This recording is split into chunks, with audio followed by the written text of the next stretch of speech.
का इतिहास और प्रमुख शासक।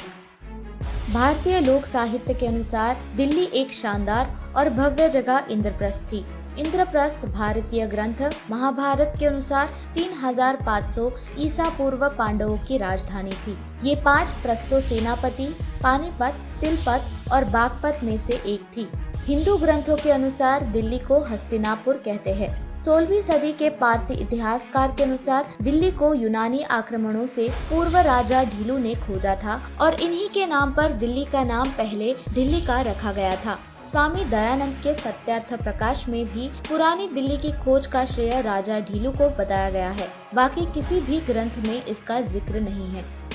नमस्कार दोस्तों, स्वागत है आप सभी का हमारे चैनल सीरियसली शॉकिंग फैक्ट्स में, जिसमें हम बहुत सारे रोचक और जानकारी से भरपूर रहस्यों से आपको रूबरू कराते हैं। इसीलिए हमारे चैनल को अभी सब्सक्राइब करें और इस वीडियो को आखिर तक जरूर देखें। पृथ्वीराज चौहान के दौर की दिल्ली।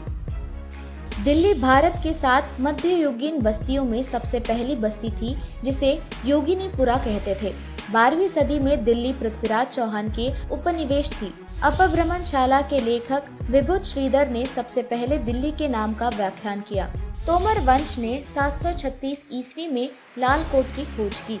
पृथ्वीराज रासो में तोमर अनंगपाल को लालकोट का खोजकर्ता बताया है, जिसका नाम दिल्ली के कुतुब मीनार परिसर में लोह स्तंभ पर खुदा हुआ है, जिसे चंद्रगुप्त द्वितीय ने बनाया था।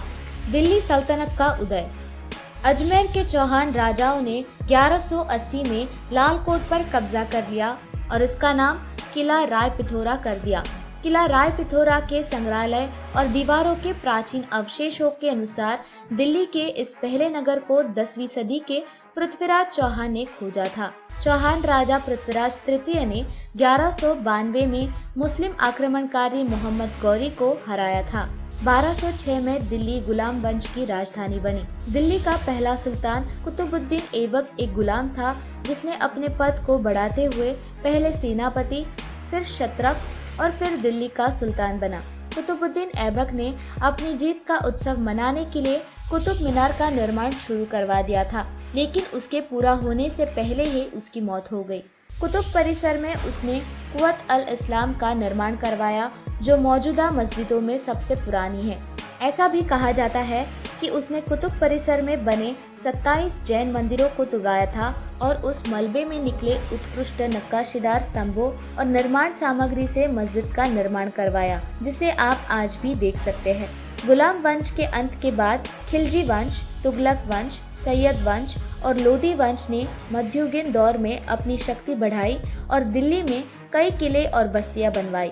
1398 में तैमूर लंग ने भारत पर आक्रमण किया। उसने तुगलक वंश के नसरुद्दीन मोहम्मद की सेना को हराकर 1398 में दिल्ली में प्रवेश किया और शहर को लूटा और बर्बाद कर उजाड़ कर दिया। उसने 1 लाख कैदियों को भी मार दिया।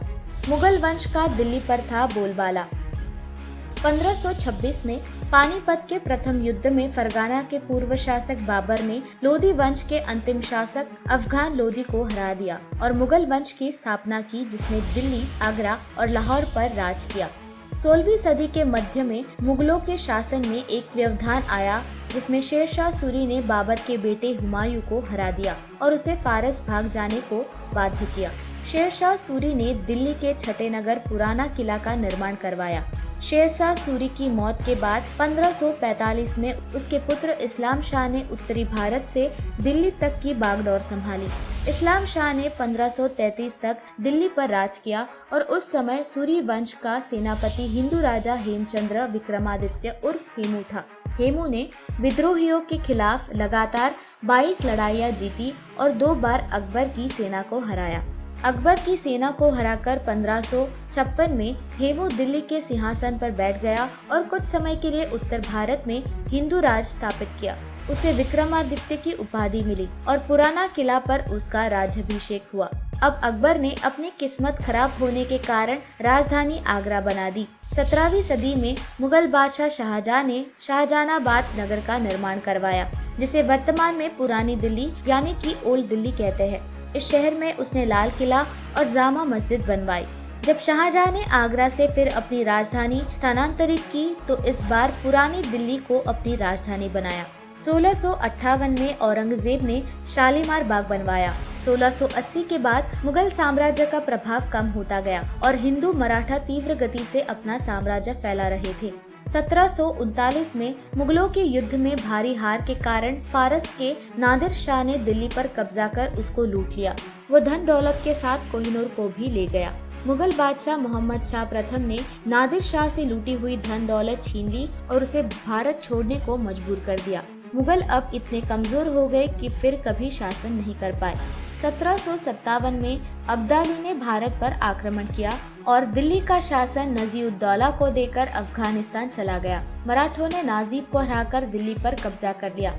1761 में मराठा अब्दाली से पानीपत के तीसरे युद्ध में हार गए और फिर से अब्दाली ने दिल्ली पर कब्जा कर लिया।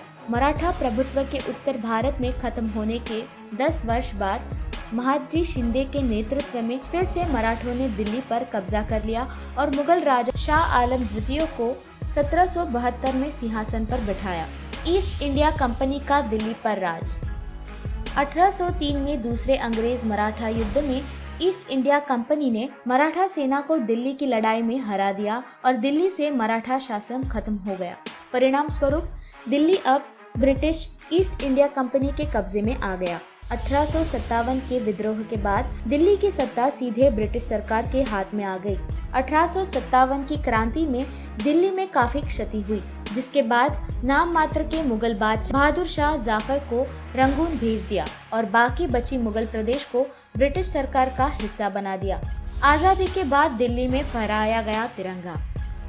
1911 में ब्रिटिश सरकार की राजधानी कलकत्ता घोषित की गई, लेकिन उसी वर्ष दिल्ली दरबार में किंग जॉर्ज बी ने दिल्ली को फिर से राजधानी बनाने का ऐलान किया। पुरानी दिल्ली यानी कि ओल्ड दिल्ली के कई हिस्से मिलाकर नई दिल्ली का निर्माण किया गया, जिसमें सरकारी इमारतों का निर्माण किया गया। भारत के स्वतंत्र होने के बाद 1949 में भारत सरकार की विधानसभा सीट घोषित की गई। विभाजन के दौरान कई पश्चिम पंजाब से कई हिंदू और सिख शरणार्थी दिल्ली बस गए। तो दोस्तों, ये थी जानकारी दिल्ली के इतिहास के बारे में और उनके प्रमुख शासकों के बारे में। आशा करते हैं कि आपको ये वीडियो जरूर पसंद आया होगा।